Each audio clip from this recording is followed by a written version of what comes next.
श्री स्वामी समर्थ. श्री स्वामी चरित्र सारामृत अध्याय 9. शंकररावांना आरोग्य प्राप्ती. मागील अध्यायामध्ये आपण पाहिले शंकररावांना ब्रह्मसंबंधांची बाधा झाली होती आणि ती बाधा दूर करण्यासाठी श्री दत्तगुरूंनी स्वप्नामध्ये दिलेल्या दृष्टांताच्या अनुसार शंकरराव अक्कलकोटामध्ये श्री स्वामींची सेवा करण्यासाठी आले. अक्कलकोटास आलेल्या शंकररावांना तेथील वातावरणामध्ये खूप बरे वाटले. पण त्याचवेळी तेथील भक्तांच्या गर्दीतून श्री स्वामींची भेट कशी होईल अशी चिंताही वाटू लागली. त्यावरही त्यांनी एक तोडगा काढला आणि स्वामी सेवेकऱ्यांमध्ये मुख्य असलेल्या सुंदराबाई यांची भेट घेतली. तिला स्वतःबद्दलची सर्व हकीकत सांगितली आणि आपण माझी आणि स्वामींची भेट घडवून आणावी. त्यांना माझी व्याधी बरी होण्यासाठी विनंती करावी आणि तुम्ही जर असं केलं तर मी आपणास काही द्रव्य देईन असेही सांगितले. तेव्हा सुंदराबाईंनी त्याबद्दल त्यांना 2000 रुपये मागितले. त्यावेळी शंकरराव म्हणाले, तुम्ही हे माझं काम केलं तर मी तुम्हाला 2च काय 10,000 रुपये देईन. ते ऐकून सुंदराबाईंना खूप आनंद झाला. त्यांच्या मनात लालच जागृत झाली आणि त्यानंतर त्यांनी एक दिवशी श्री स्वामी आनंदात बसलेले असताना शंकरराव त्यांच्या दर्शनास आले.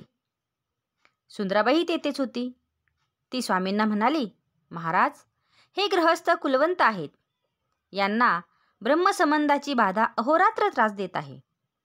तरी कृपा करून त्यांच्या व्याधीचे निवारण करावे. हे ऐकताच स्वामी तेथून उठले आणि गावाबाहेरील शेखनूरच्या दर्ग्याच्या दिशेने चालू लागले.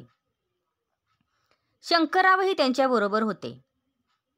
श्री स्वामींनी दर्ग्या शेजारील मुसलमानांच्या दफनभूमीत प्रवेश केला आणि तेथे नुकत्याच खणलेल्या एका खड्ड्यात छाती टाकून निवांत झोपले. स्वामींची ती लीला पाहून सेवेकऱ्यांनी शंकररावांना स्वामींनी तुमचे मरण चुकविले, आता निश्चिंत रहा असे सांगितले. त्यामुळे शंकररावांना खूपच आधार मिळाला. काही वेळाने श्री स्वामी उठले आणि तेथून निघून गेले. त्यानंतर काही दिवसांनी शंकरराव श्रींच्या दर्शनास गेले. त्यावेळी श्री स्वामींनी त्यांना कडुनिंबाच्या पानाबरोबर मिरीचे 10 दाणे या प्रमाणात औषध वाटून खा, ब्रह्मसंबंध निघून जाईल असे सांगितले. त्याचप्रमाणे त्यांनी औषध घेण्यास सुरुवात देखील केली.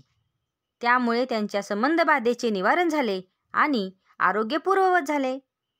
काही महिन्यांनी शंकरराव श्रींच्या भेटीला आले. त्यावेळी त्यांनी आपला 10,000 रुपये देण्याचा संकल्प स्वामींना सांगितला. स्वामींनी त्यांना गावाबाहेरील मारुतीपाशी चुनेगच्ची मठ बांधा अशी आज्ञा केली.